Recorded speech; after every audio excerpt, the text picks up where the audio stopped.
नमस्कार दोस्तों, 7 सितंबर 2021 के daily the Hindu editorial discussion में आपका स्वागत है। आज कौन कौन से आर्टिकल्स डिस्कस करेंगे? 5 आर्टिकल्स हम डिस्कस करने वाले हैं। पहला आर्टिकल है नेशनल मोनेटाइजेशन पाइपलाइन को लेके। इस आर्टिकल को लिखा है विश्वजीत धर साहब ने। विश्वजीत धर साहब प्रोफेसर हैं centre for economic studies and planning, Jawaharlal Nehru university में। इनका ये बोलना है कि नेशनल मोनेटाइजेशन पाइपलाइन में ये जो एसेट मोनेटाइजेशन कर रही है सरकार, इसमें सरकार किस प्रकार से हमारे टैक्स पेयर का मनी उठा के प्राइवेट सेक्टर को दे रही है, और प्राइवेट सेक्टर यहाँ पे कोई दान धर्म करने वाला है नहीं।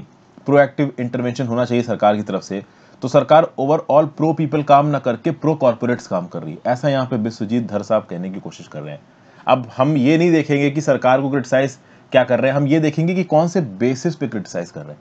द हिंदू में ज्यादातर आर्टिकल सरकार को क्रिटिसाइज करते हैं, बट उसके बेसिस को समझना, उससे हमारी अंडरस्टैंडिंग को इवॉल्व करना, ये हमारा टारगेट है, तो इसको देखेंगे। फिर ओवरऑल ये जो अफगानिस्तान के अंदर तालिबान जीत गया है, और जो चाइनीज यहाँ पे इंटरफेरेंस होने वाला है कि भाई अभी रिसेंटली तालिबान ने बोला है कि हम चाइना के बेल्ट एंड रोड इनिशिएटिव को अडॉप्ट करेंगे। चाइना भी खुश है कि भाई हमारा बेल्ट एंड रोड इनिशिएटिव चलेगा, बट ओवरऑल ये खुशी बहुत लॉन्ग टर्म की नहीं है।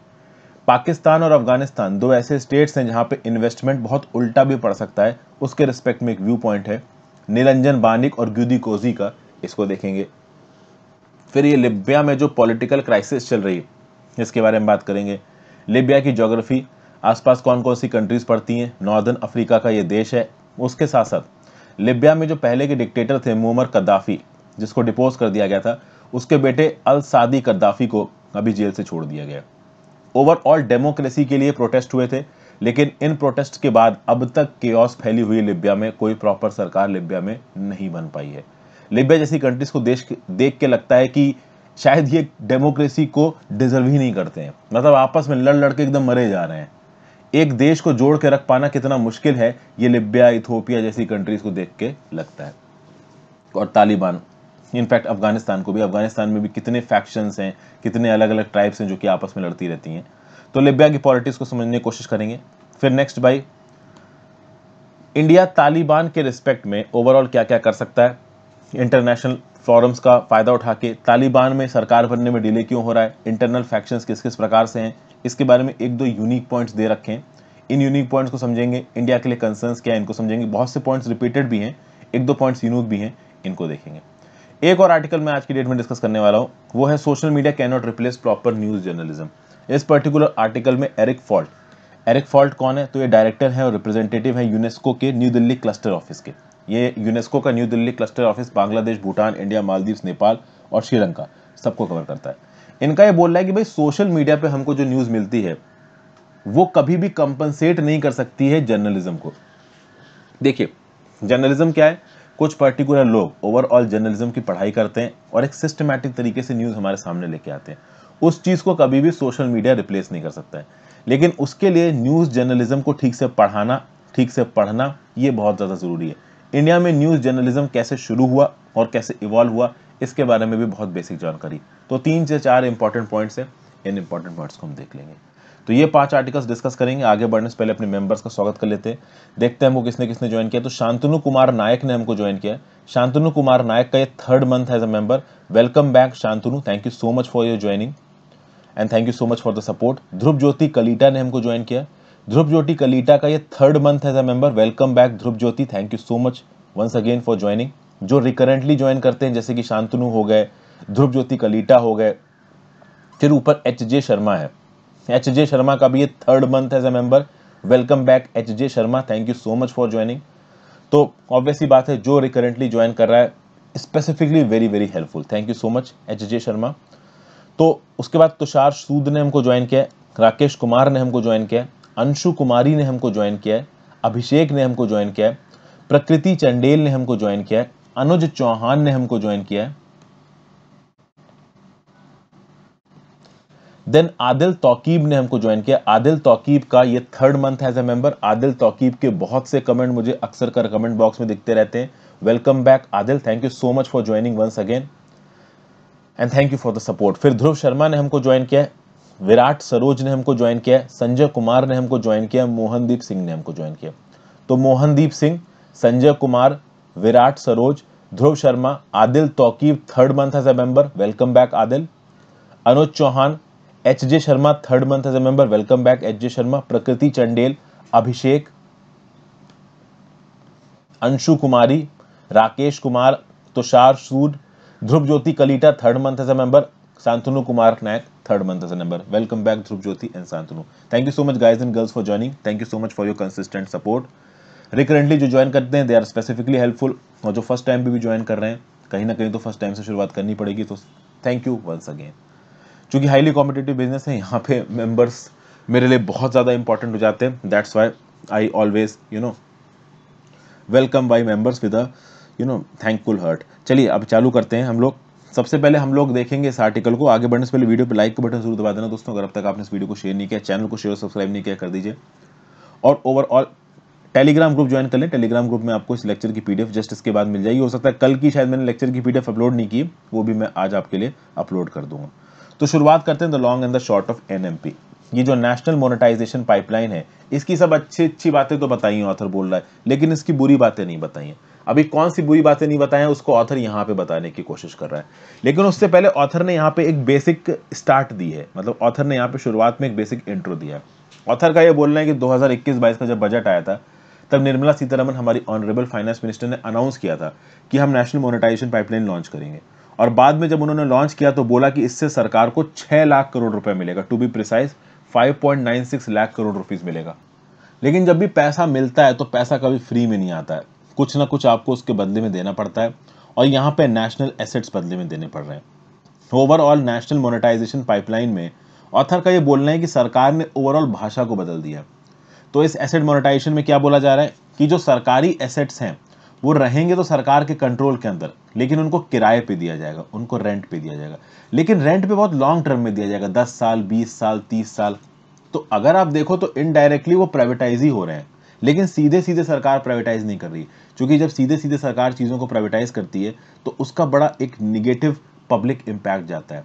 पब्लिक समझती है कि सरकार सारी की सारी पब्लिक की चीज़ों को बेचे डाल रही है, और ओवरऑल सरकार बहुत एंटी पब्लिक नजर आती है और बहुत प्रो कॉर्पोरेट नजर आती है। तो इस चीज़ को अवॉइड करने के लिए ऑथर बोल रहा है कि यहाँ पे सरकार ने इसको national monetisation pipeline asset monetisation का रूप दे दिया है, जहाँ पे सरकार ये दिखा रही है कि हम किराए पे दे रहे हैं, बट एक्चुअली में अगर आप 30 साल के लिए चीज़ किराए पे दे रहे हो तो आप लिटरली उसको बेच रहे हो। क्योंकि जब आप एक फ्लैट खरीदते हो उस फ्लैट की भी लीज 100 साल की होती है, 99 साल की होती है, और 99 साल की लीज को आप ओनरशिप मानते हो।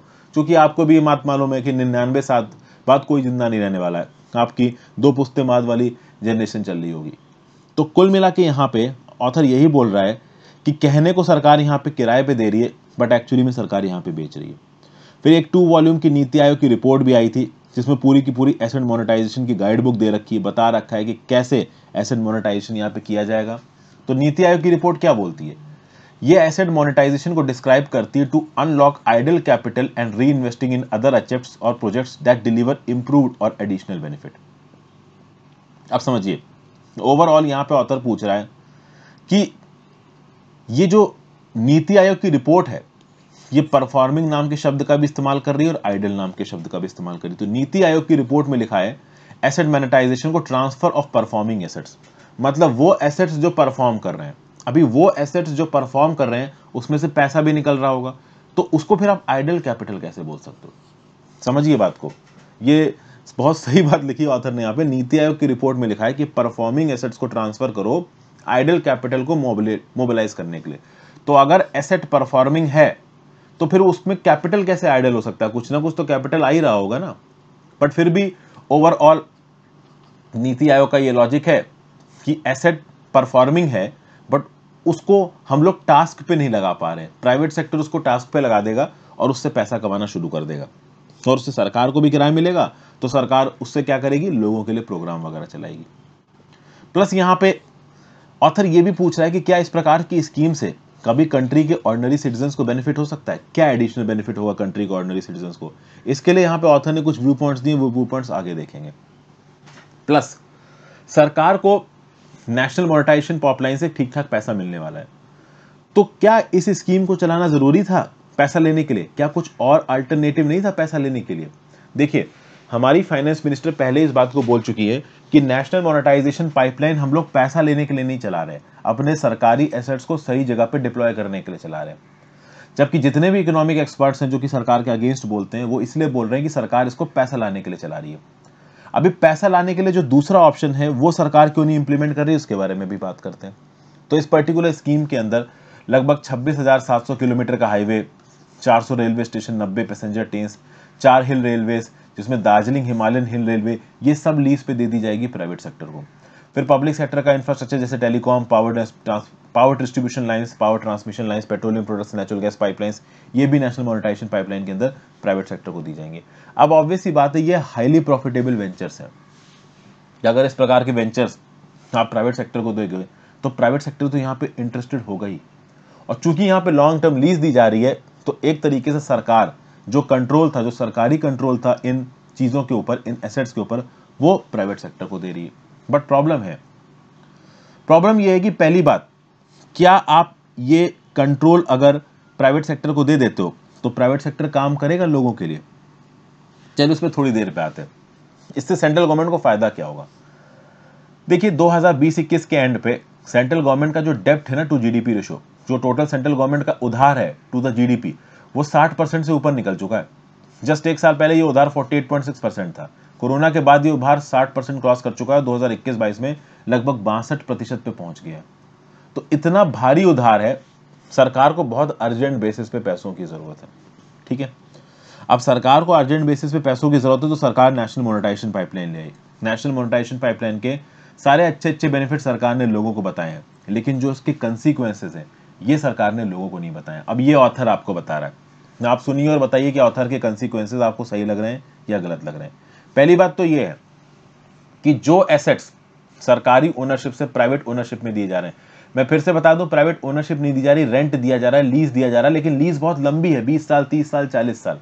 तो ओवरऑल इतनी लंबी लीज को आप प्राइवेटाइजेशन ही बोल सकते हो, ऑथर ऐसा बोल रहा है। अब सबसे खास बात यह है कि ये गवर्नमेंटल एसेट्स टैक्स पेयर की मनी से बताए गए हैं, टैक्स पेयर पब्लिक से मेंटेन किए गए। तो टैक्स पेयर के मनी से मेंटेन किए गए पब्लिक एसेट्स को आप सरकारी कंट्रोल में प्राइवेट कंट्रोल में दे रहे हो, तो क्या आप सही कर रहे हो? अभी तो क्या है कि जो टैक्स पेइंग पब्लिक है, हमारे जैसे लोग हैं जो सरकार को टैक्स देते हैं, हम जब सरकार को टैक्स देते हैं उस पैसे की मदद से सरकार ने ये सारे एसेट्स मेंटेन किए। तो इन एसेट्स को डिस्पोज ऑफ करने में हमारा भी कंसल्टेशन होना चाहिए। अब बहुत सारे लोग नेशनल मोनेटाइजेशन पाइपलाइन के बारे में एक अलग अलग व्यू पॉइंट रखेंगे, वो आपका अपना व्यू पॉइंट हो सकता है, वो एक अलग चीज है। बट ऑथर का बोलना है कि भाई टैक्स पेयर की मनी से लाए गए एसेट्स को आप अंधाधुंध प्राइवेट सेक्टर को किराए पे बांटे चले जा रहे हो, ये सही नहीं है। अब सही क्यों नहीं है? प्रॉब्लम यह है कि अब तक इन एसेट्स को गवर्नमेंट और उसकी एजेंसीज मैनेज करती थी। और जब गवर्नमेंट और उसकी एजेंसीज किसी एसेट को मैनेज करेंगी तो वो लोगों के लिए सोचेंगी, क्योंकि गवर्नमेंट में एक इनहेरेंट कंसीडरेशन होता है कि लोगों के लिए सोचना है। लेकिन जब ये सारे के सारे एसेट्स कॉर्पोरेट्स के पास चले जाएंगे तो कॉर्पोरेट का एक ही मोटिव होता है, और वो मोटिव होता है प्रॉफिट मेकिंग। तो पहले जब पब्लिक के लिए सरकार इन एसेट्स को मैनेज करती थी तो चीजें थोड़ी अफोर्डेबल होती थी। जब प्राइवेट कंपनी के पास ये चीजें पहुंचेंगी तो चीजें हो सकता है अनअफोर्डेबल हो जाए या जरूरत से ज्यादा महंगी हो जाए। जैसे फॉर एग्जांपल एक हाईवे है, अगर हाईवे का कंट्रोल सरकार से प्राइवेट सेक्टर को दिया जाता है तो पहले सरकार जो टोल 40 रुपए का या 50 रुपए का वसूल रही थी, हो सकता है वो प्राइवेट प्लेयर 80 रुपए या 100 रुपए का वसूलने लगे, तो टोल की कीमत बढ़ जाएगी। उसी प्रकार से रेलवे, उसी प्रकार से पावर डिस्ट्रीब्यूशन नेटवर्क, वो हर फील्ड जिसके अंदर प्राइवेट सेक्टर पैसा डाल के उसके ऊपर अपना कंट्रोल लेगा, वहां पे प्राइवेट सेक्टर दाम को बढ़ा के, यूजर्स चार्जेस को बढ़ा के ज्यादा पैसा कमाने की कोशिश करेगा। क्योंकि सिंपल है, सरकारी कंपनी एक बार को पब्लिक का बेनिफिट देखती है, लेकिन प्राइवेट कंपनीज केवल एक चीज करती हैं, वो अपने प्रॉफिट्स को मैक्सिमाइज करती हैं, अपना प्रॉफिट मैक्सिमाइज करती हैं, अपने शेयर होल्डर्स का प्रॉफिट मैक्सिमाइज करती हैं। तो private companies are driven by commercialisation and profit motive. तो ऐसे केसेस में वो सरकारी एसेट्स जो ऑलरेडी परफॉर्म कर रहे हैं उनको प्राइवेट कंपनियों को देने की क्या जरूरत है? तो मान लो कोई हाईवे है, उस हाईवे में ठीक ठाक कंस्ट्रक्शन हो रखा है, टोल वगैरह सही से कलेक्ट हो रहा है, अब अच्छे खासे फंक्शनल हाईवे को आपको प्राइवेट सेक्टर को देने की क्या जरूरत है? तो ओवरऑल इन सारे फैसेट्स पे नीति आयोग की रिपोर्ट में बातचीत नहीं करी गई है। सरकार ओवरऑल इन एसेट्स को प्राइवेट कंपनीज को देके प्रॉफिट मैक्सिमाइजिंग टेंडेंसीज को यहाँ पे बढ़ावा दे रही है। और कल की डेट में अगर ये प्राइवेट कंपनी यूजर चार्जेस बढ़ाती हैं, ओवरऑल चीजों को महंगा करती हैं, तो सरकार उन चीजों को सस्ता कैसे करेगी, इसके बारे में नीति आयोग की रिपोर्ट में कुछ भी नहीं लिखा है। और कुछ इसके एग्जाम्पल्स कैसे दे रखे हैं, जैसे फॉर एग्जाम्पल जब से पावर डिस्ट्रीब्यूशन को प्राइवेटाइज किया गया है, बहुत से पॉकेट्स में हमने देखा कि बिजली के बिल बहुत बढ़ गए। जैसे कि शुरुआत में दिल्ली में जो लोग थे वो ये बोलने लगे कि भाई बिजली का बिल बहुत महंगा आ रहा है। तो फिर दिल्ली में आम आदमी पार्टी की सरकार आई और आम आदमी पार्टी की सरकार में कुछ यूनिट्स तक बिजली फ्री कर दी गई। तो अब दिल्ली के जो लोग हैं वो आम आदमी पार्टी से बड़े खुश है कि वाह देखो आम आदमी पार्टी ने क्या काम कर दिया। लेकिन दिल्ली के लोग क्या इतने बेवकूफ़ हैं, उनको ये मालूम नहीं है कि ये जो पैसा आम आदमी पार्टी आपसे बिजली का नहीं ले रही है, ये प्राइवेट कंपनी की जेब से नहीं जा रहा है। प्राइवेट कंपनी को सरकार पैसा दे रही है और सरकार के पास पैसा कहाँ से आ रहा है, टैक्स पेयर का। तो दिल्ली सरकार को आप लोग जो टैक्स देते हो, दिल्ली के लोग जो टैक्स देते हैं, उसी टैक्स से दिल्ली की सरकार in private power distribution companies को पैसा दे देती है और वो पावर डिस्ट्रीब्यूशन कंपनीज को पैसा मिल जाता है, बस वो पैसा कुछ यूनिट तक आपसे नहीं लिया जाता है। तो भले ही आप उस चीज का पैसा नहीं दे रहे हो, लेकिन वो पैसा दे कौन रहा है, टैक्स पेयर दे रहा है। तो अल्टीमेटली तो पब्लिक की जेब से निकल रहा है। हाँ, यहाँ पे गरीब आदमी ये बोल सकता है कि भाई अमीर टैक्स देने वाला आदमी हमारा इलेक्ट्रिसिटी का खर्चा उठा रहा है, हमें इलेक्ट्रिसिटी खर्चा नहीं देना पड़ रहा है। तो ओवरऑल ये जो अलग अलग सरकारें सस्ते कर देती है ना इलेक्ट्रिसिटी के बिल को, वो अपनी जेब से पैसा नहीं दे रही है, ना ही प्राइवेट कंपनी अपनी जेब से पैसा दे रही है। प्राइवेट कंपनी वहां पे भी प्रॉफिट कमा रही है, टैक्स पेयर के पैसे से इस प्रकार की सब्सिडीज को फाइनेंस किया जाता है। तो लोग जो इतना खुश हो रहे हैं ना दिल्ली में कि आम आदमी पार्टी की सरकार ने बिजली फ्री कर दी है, ये कोई बहुत बड़ी बात नहीं की है। टैक्स के पैसे से कोई भी सरकार आपके लिए बिजली फ्री कर सकती है। फिर नेक्स्ट बात की जाए तो भाई चलो, अगर नेशनल मोनेटाइजेशन पाइपलाइन और एसेट मोनेटाइजेशन नहीं करते हो तो पैसा कहां से लाओगे, क्योंकि सरकार को तो पैसों की जरूरत है। अब ये एक जो पॉइंट यहाँ पे ऑथर दे रहा है ये एंटी कॉर्पोरेट हो जाएगा। जैसे फॉर एग्जांपल 2019-20 में जीडीपी टू टैक्स रेशियो, मतलब टैक्स टू जीडीपी रेशियो, मतलब आप जीडीपी को रखो डिनोमिनेटर में और आप न्यूमरेटर में रखो टैक्स को, तो ये रेशियो इंडिया का था 17.4%। पूरी दुनिया में इंडिया का ये रेशियो काफी कम है। यूएस और यूरो में जाएंगे, यूरोपियन यूनियन में जाएंगे तो वहां पे टैक्स टू जीडीपी रेशियो ज्यादा है। तो इसका मतलब ये कि जो हमारा टैक्स कॉम्प्लियंस जो नेटवर्क है, ओवरऑल जितने लोग हमारे देश में टैक्स भरते हैं उसमें थोड़ी प्रॉब्लम्स है। अगर आप हमारे देश के प्राइवेट सेक्टर की बात करोगे तो 2005-6 में जितनी भी कंपनीज थी इंडिया में, उसमें से 40% कंपनीज बोलती थी कि हमारे प्रॉफिट जीरो है। 2018-19 में जितनी भी कंपनीज है इंडिया में, उसमें से 51% कंपनीज बोल रही है कि हमारा प्रॉफिट जीरो है। तो ओवरऑल इतनी कंपनीज हमारे यहाँ पे अनप्रॉफिटेबल है। तो ऑथर ये बोलने की कोशिश कर रहा है कि यहाँ पे कंपनीज अपने प्रॉफिट्स को छुपा रही हैं। 2005-6 में 55% ऐसी कंपनीज थी जो कह रही थी कि हमारी कमाई प्रॉफिट 1 करोड़ से कम है। 2018-19 में लगभग 43% कंपनीज ऐसी हैं जो कि कह रही हैं कि हमारी कमाई, हमारा प्रॉफिट 1 करोड़ से कम है। मतलब ओवरऑल कंपनीज अपनी इनकम को आर्टिफिशियल तरीके से कम दिखाती हैं ताकि सरकार को कम टैक्स देना पड़े। और इस लीगल और टैक्स लूप होल को पूरा करने के लिए हमारी सरकार कुछ भी नहीं कर रही है। तो ओवरऑल सरकार को tax to GDP ratio improve करने की जरूरत है, कॉर्पोरेट्स के ऊपर और कंपनीज के ऊपर शिकंजा कसने की जरूरत है ताकि उनसे ज्यादा टैक्स वसूल कर सको। बट अगर आप अपने टैक्स रिजाइम को स्ट्रांग करोगे तो ज्यादा इन्वेस्टमेंट नहीं आएगी देश के अंदर। तो सरकार कंपनियों के पीछे भागने की बजाय क्या कर रही है, सरकारी एसेट्स को प्राइवेटाइज कर रही है, जो कि ऑथर के हिसाब से गलत है। और यही इस पूरे आर्टिकल का जिस्ट है। आई होप आपको आर्टिकल समझ में आ गया हो। नेक्स्ट बात करते हैं ट्रांजिशन इनकम्प्लीट। यहाँ पे लिबिया की बात हो रही है। लिबिया की इंटरनेशनल जो सिचुएशन है इसको थोड़ा समझने की कोशिश करते हैं, बट इससे पहले लिबिया की लोकेशन को समझने की कोशिश करते हैं। आप मुझे बताइए अफ्रीका के नॉर्थ में जो सी दिख रहा है ये सी कौन सा है? हालांकि चलो ये मैं क्या ही पूछूं, ये मेडिटेरेनियन सी है। ओके, तो this is basically Mediterranean sea, this is Mediterranean sea. ये जो लिबिया दिख रहा है इसमें अगर आप बाउंड्री देखो, एक तो दो मेन सिटीज हैं, एक तो यहाँ त्रिपोली है, एक यहाँ तोब्रुक है। त्रिपोली और तोब्रुक, वैसे तो इसकी राजधानी लिबिया की त्रिपोली है, बट त्रिपोली तोब्रुक दो अलग अलग सरकारें बनी हुई है लिबिया में। वो क्यों बनी हुई थोड़ी देर में बताता हूँ। लिबिया की बाउंड्री किसके किसके साथ लगती है? तो नॉर्थ वेस्ट में तुनिसिया के साथ, वेस्ट में अल्जीरिया के साथ। अगर आप साउथ में आते हैं तो एक बाउंड्री इसकी नाइजर के साथ लगती है, एक चाड के साथ लगती है, और साउथ ईस्ट में सूडान के साथ लगती है। ईस्ट में लिबिया की बाउंड्री इजिप्ट के साथ लगती है। तो इतनी कंट्रीज के साथ लिबिया बाउंड्री लगाता है। चूंकि मेडिटेरियन सी के साथ बाउंड्री शेयर करता है तो लैंडलॉक कंट्री नहीं है। तो रिसेंटली ये हुआ है कि अल सादी कद्दाफी को जेल से छोड़ दिया गया। अल सादी कद्दाफी पहले के लिबियन डिक्टेटर मोहम्मद कद्दाफी के बेटे हैं, मुअम्मर कद्दाफी के। मोहम्मद कद्दाफी बड़ा ही क्रूर शासक था आपका लिबिया का, इसको हटाया गया। ये तो मर गया है, खैर इसका जो बेटा है वो जेल में बंद था, उसको छोड़ दिया गया। क्यों छोड़ दिया गया? क्योंकि त्रिपोली जो कि राजधानी है लिबिया की, वहां पे एक यूनिटी गवर्नमेंट बनाने की कोशिश की जा रही है। मैं आपको बता दूं कि लिबिया में पॉलिटिकल अनस्टेबिलिटी बहुत ज्यादा है। अलग अलग जो मिलिशियाज हैं वो लगातार आपस में एक दूसरे के साथ लड़ रहे हैं। अगर आप बात करें तो मिस्टर सादी के जो ब्रदर हैं सैफ अल इस्लाम, वो कद्दाफी के हेयर अप्रेंट थे। जब 2011 में नाटो इन्वेजन हुआ और कद्दाफी की गद्दी से हटा दिया गया, उससे पहले अगर मुअम्मर कद्दाफी हटता तो उसका बेटा सैफ अल इस्लाम गद्दी पर बैठता, लेकिन वो नहीं बैठ पाया। ओवरऑल सैफ अल इस्लाम ने यहां पे बोला है कि भाई अब दिसंबर में जो इलेक्शंस होंगे 2021 में लिबिया के प्रेसिडेंट के लिए, उसमें मैं खड़ा हूंगा। अब सोचिए ये जो मुअम्मर कद्दाफी का जो पूरा खानदान है, जो इसके बेटे हैं ना, इनके ऊपर बहुत अलग अलग प्रकार के इल्जाम लगाए गए हैं। मिस्टर सादी जो कि खुद मुअम्मर कद्दाफी के बेटे हैं, इसके ऊपर बहुत सारे इल्जाम लगे हैं कि इसने लोगों को मारा है, एट्रोसिटीज करी हैं, लेकिन उसके बाद भी इसको छोड़ दिया गया है। क्योंकि बहुत सारे ट्राइबल एल्डर्स हैं जो कि आपकी लिबियन सोसाइटी के, वो कद्दाफी फैमिली को बैक कर रहे हैं। कुल मिला के लिबिया की ओवरऑल पॉपुलेशन बहुत सारी ट्राइबल आइडेंटिटी के बेसिस पे डिवाइडेड है। ये ट्राइब्स आपस में लड़ती रहती हैं, तो ओवरऑल इनके बीच में रिकंसिलिएशन करना बहुत ज्यादा जरूरी है। अब ये जो north African oil rich country है ना, जब से मुअम्मर कद्दाफी की सरकार गिरी है तब से यहाँ पे इंस्टेबिलिटी चालू है, और अब तक यहाँ पे इंस्टेबिलिटी आई नहीं है। इनफैक्ट जब मुअम्मर कद्दाफी के अगेंस्ट रिवॉल्ट शुरू हुआ लिबिया के अंदर, तो बहुत सारे मिलिशिया ग्रुप्स मोहम्मद कद्दाफी के अगेंस्ट लड़ रहे थे। नाटो फोर्सेज इनकी मदद कर रही थी। जैसे ही मोहम्मद कद्दाफी हार गया, उसके बाद ये मिलिशिया ग्रुप्स जो कि मिलके उसके अगेंस्ट लड़ रहे थे, आपस में लड़ने लग गए, और अब तक एक अथॉरिटी नहीं बन पाई लिबिया के अंदर।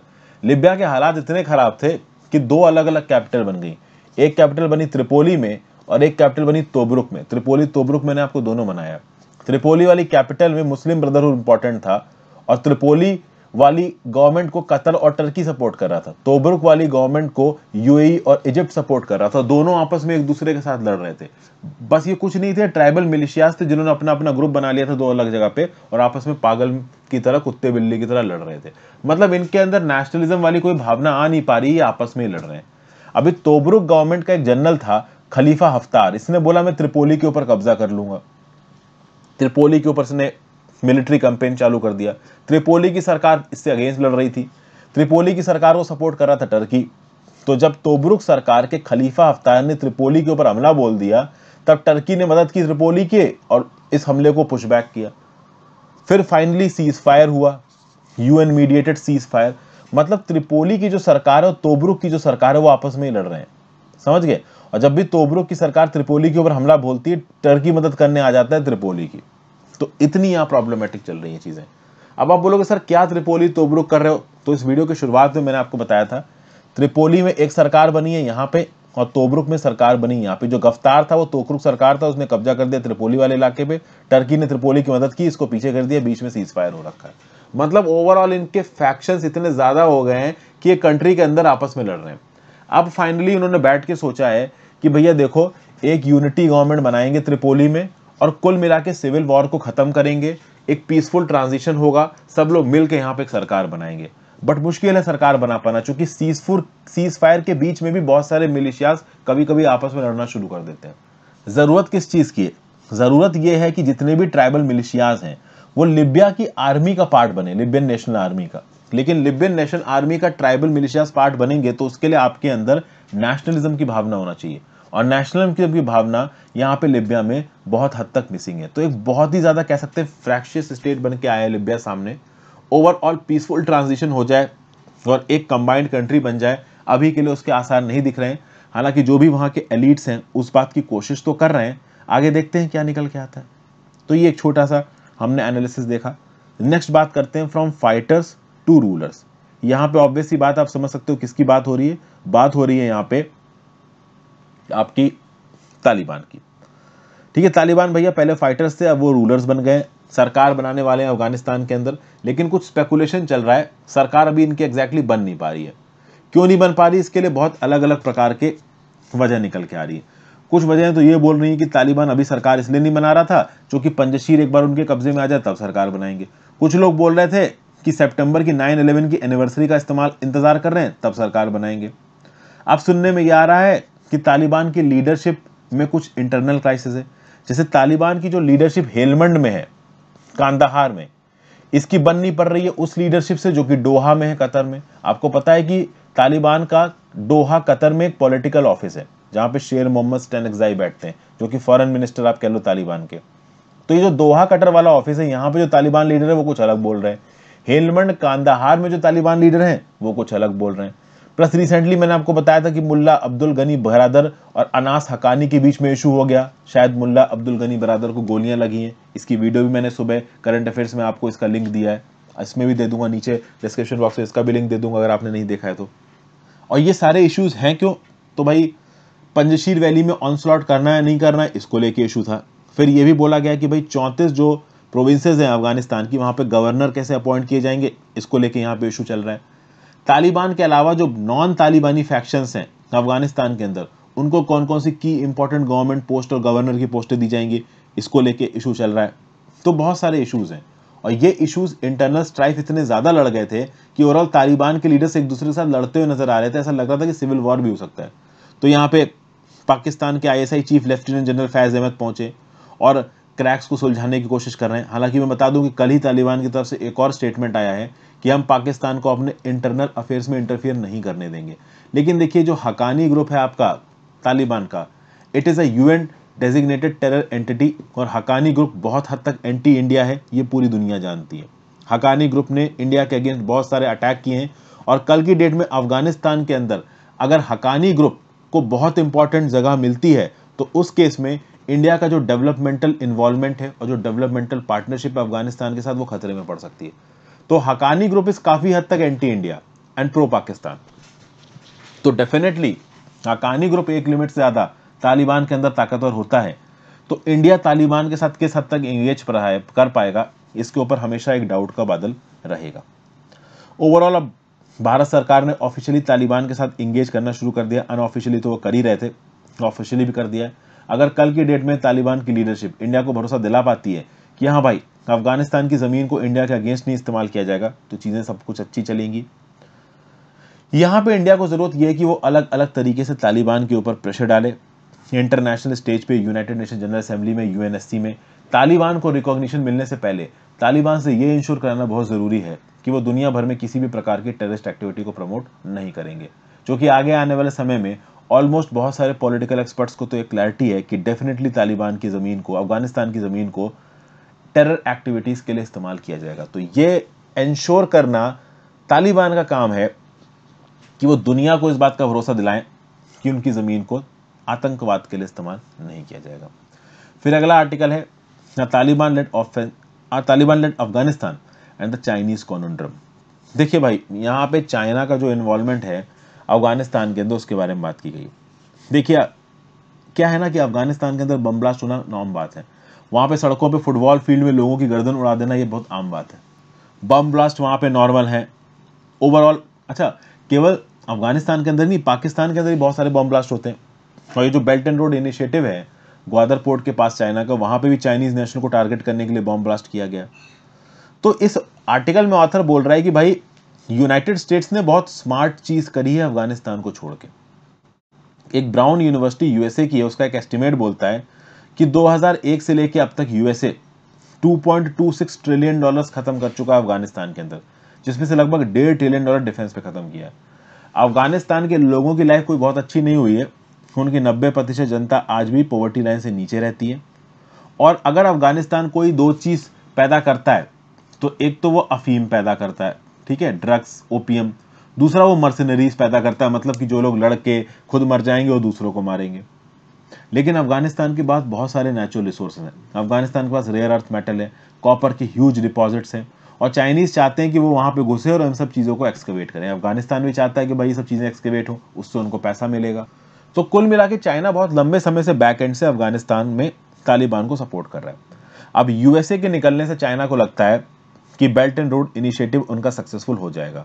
और चूंकि पाकिस्तान के बेल्ट एंड रोड इनिशिएटिव यानी कि CPEC, belt and road initiative का जो पाकिस्तान में हिस्सा है, उसको आप चाइना पाकिस्तान इकोनॉमिक कॉरिडोर बोलते हो। तो अगर पाकिस्तान में चाइना पाकिस्तान इकोनॉमिक कॉरिडोर को सक्सेसफुल बनाना है, तो अफगानिस्तान में भी बेल्ट एंड रोड इनिशिएटिव को सक्सेसफुल बनाना पड़ेगा। और इसके लिए बहुत सारी वजहें हैं। साउथ ईस्ट एशिया और अफ्रीका में चाइना ने अपनी इस बेल्ट एंड रोड इनिशिएटिव की स्ट्रैटेजी को बड़े जबरदस्त तरीके से प्रमोट किया। आप अफ्रीकन कंट्रीज की बात कर लीजिए, आप एशियन कंट्रीज की बात कर लीजिए, यहाँ पे ऑयल एंड पावर को एक्सट्रैक्ट किया है, मिनरल्स को एक्सट्रैक्ट किया है। म्यांमार में हाइड्रो पावर प्लांट्स और थर्मल पावर स्टेशन लगाए हैं। चाइना ने वियतनाम में पावर ट्रांसमिशन लाइंस पे काम किया है, कॉपर प्रोसेसिंग एक्टिविटीज़ पे काम किया है। तो इस प्रकार की एक्टिविटीज़ पाकिस्तान और अफगानिस्तान में भी करना चाहता है चाइना। लेकिन पाकिस्तान अफगानिस्तान के हालात थोड़े अलग हैं। पाकिस्तान और अफगानिस्तान फ्रैक्चरस सोसाइटीज़ हैं, वहाँ पे टेररिस्ट अटैक्स बहुत होते हैं। काबुल में सुसाइड अटैक, ग्वादर में suicide attack, al Qaeda, दैश, Islamic state जैसे मिलिटेंट्स, इस प्रकार के मिलिटेंट्स के बीच में कभी भी बिजनेस नहीं प्रोलिफरेट कर सकता है। और सबसे खास बात यह है कि तालिबान के अंदर एक सॉफ्ट कॉर्नर है ईस्ट तुर्किस्तान इस्लामिक मूवमेंट के लिए। तो भले ही अभी ईटीआईएम को सपोर्ट नहीं दे रहा है तालिबान, बट कभी भी ईटीआईएम को सपोर्ट दे सकता है तालिबान। तो ऐसे केसेस में चाइना को अगर अपने बेल्ट एंड रोड इनिशिएटिव को इंप्लीमेंट करना है तो इन इंफ्रास्ट्रक्चर प्रोजेक्ट्स को बनाने के साथ साथ लंबे समय में इन इंफ्रास्ट्रक्चर प्रोजेक्ट से पैसा भी कमाना पड़ेगा चाइना को। ऐसा नहीं है कि बस तुमने प्रोजेक्ट बना दिया और चलो निकल गए। तो कल की डेट में China billions of dollars invest कर देता है अफगानिस्तान के अंदर और बाद में यहां से पैसा नहीं कमा पाता है, तो चाइना की पूरी स्ट्रैटेजी फेल हो जाएगी। और पाकिस्तान और अफगानिस्तान जैसी कंट्रीज, इनकी पूरी पॉलिटिक्स करप्शन पे, डायनेस्टिक पॉलिटिक्स पे, ओवरऑल टेररिज्म पे बेस्ड है। पाकिस्तान के अंदर ज्यादातर डिसीजंस आर्मी लेती है, सरकार नहीं लेती है। तो माहौल बिजनेस फ्रेंडली नहीं है, प्रो फ्रेंडली नहीं है, एंटी बिजनेस है। और एंटी बिजनेसेस में बिजनेस प्रोलिफरेट नहीं कर सकता है। तो कल की डेट में अगर अफगानिस्तान के अंदर किसी प्रकार का कोई रेबेलियन हो जाता है तो चाइना का बनाया हुआ कोई पोर्ट दे तोड़ दे, कहो वहां के रेबेलियस लोग, तो कुल मिला के चाइनीज इन्वेस्टमेंट हमेशा अंडर कांस्टेंट डेंजर रहेंगे। चाइनीज इन्वेस्टमेंट तभी सक्सेसफुल हो सकते हैं जब अफगानिस्तान के अंदर एक स्टेबल पॉलिटी आए, और आज तक अफगानिस्तान के अंदर एक स्टेबल पॉलिटी प्रॉपर तरीके से नहीं आ पाई है। यूएस लेड इंटरवेंशन के बाद 2001 से लेकर 2021 तक चीजें थोड़ी सॉर्ट आउट हुई थी। अब तालिबान के आने के बाद क्या होगा पता नहीं। तो ऐसे केसेस में जो बेल्ट एंड रोड इनिशिएटिव है वो पूरी तरीके से सक्सेसफुल होगा अफगानिस्तान के अंदर, इसकी कोई गारंटी नहीं, क्योंकि पाकिस्तान के अंदर भी वो पूरी तरीके से सक्सेसफुल नहीं हो पा रहा है। बलोचिस्तान के अंदर लगातार चाइनीज इन्वेस्टमेंट्स के ऊपर अटैक हो रहे हैं।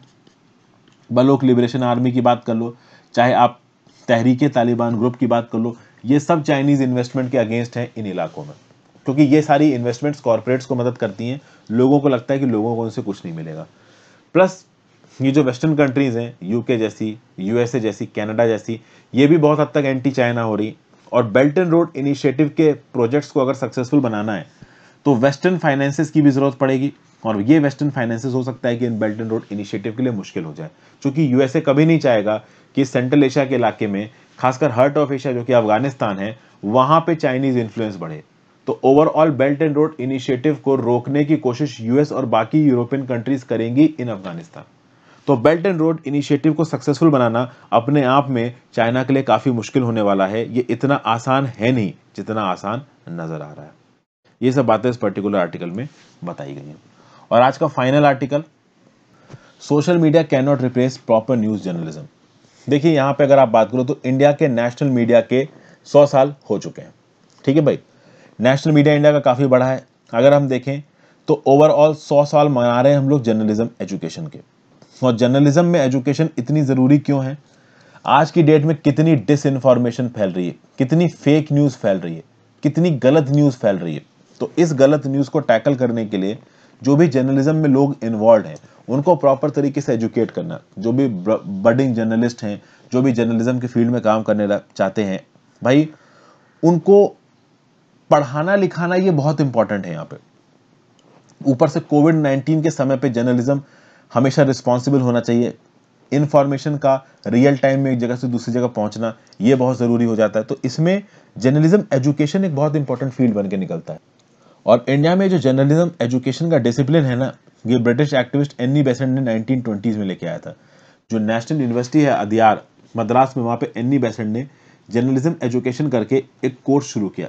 आज की डेट में इंडिया में 900 कॉलेजेस और इंस्टीट्यूट्स हैं जो मास कम्युनिकेशन और जर्नलिज्म का कोर्स ऑफर करते हैं। पिछले 2 डेकेड्स में कॉमर्शियल मीडिया, डिजिटल जर्नलिज्म के प्लेटफॉर्म्स इंडिया में प्रोलिफरेट कर रहे हैं। यूनेस्को बोलता है कि फ्रीडम ऑफ प्रेस और फ्री फ्लो ऑफ इंफॉर्मेशन बहुत ज्यादा जरूरी है पब्लिक इंटरेस्ट के लिए, और यही चीज ड्राइव करती है जर्नलिज्म से रिलेटेड एजुकेशन को। क्योंकि एक कंट्री मीडिया के मामले में, प्रेस के मामले में जितनी ज्यादा फ्री है, उतनी ही अच्छी वहां पे डिजिटल एजुकेशन होगी, उतने ही वेल ट्रेड जर्नलिस्ट होंगे वहां पे, उतना ही प्रोफेशनल जर्नलिस्टिक स्टैंडर्ड्स होंगे वहां पे, उतनी ही अच्छी डेमोक्रेसी होगी, डायलॉग होगा, डेवलपमेंट होगा। इसी कंटेक्स्ट में यूनेस्को ने लॉन्च किया था global initiative for excellence in journalism education. Global initiative for excellence in journalism education 2014 में यूनेस्को ने लॉन्च किया था, ताकि भाई लेवरेज किया जा सके lessons learn during our support to African schools of journalism and apply them in wider context of our support for journalism education globally. तो अफ्रीका में जर्नलिज्म को सपोर्ट करने के लिए यूनेस्को ने जो भी प्रोग्राम चलाए थे, उससे जो कुछ भी सीखा, उस सीख को पूरी दुनिया में फैलाने के लिए 2014 में यूनेस्को ने global initiative of excellence in journalism education शुरू किया था।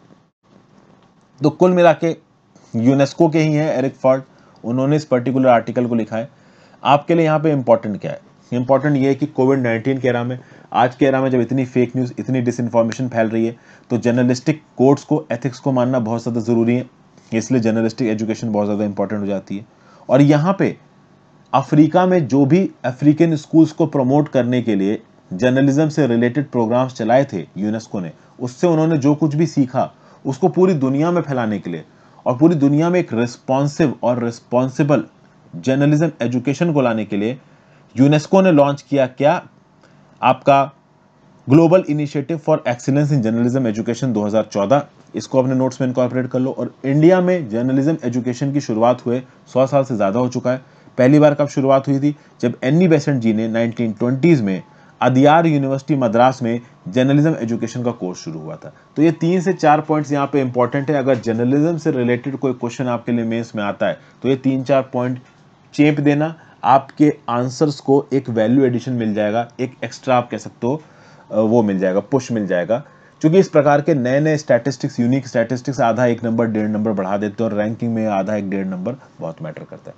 So thank you for watching friends. ज़्यादा से ज़्यादा लोगों के साथ इस वीडियो को शेयर करिए। अपने व्यू पॉइंट नीचे कमेंट बॉक्स में दे सकते हैं। अगर ज्वाइन बटन दबा सकते हैं ज़रूर दबाएं। Have a great day. Good bye.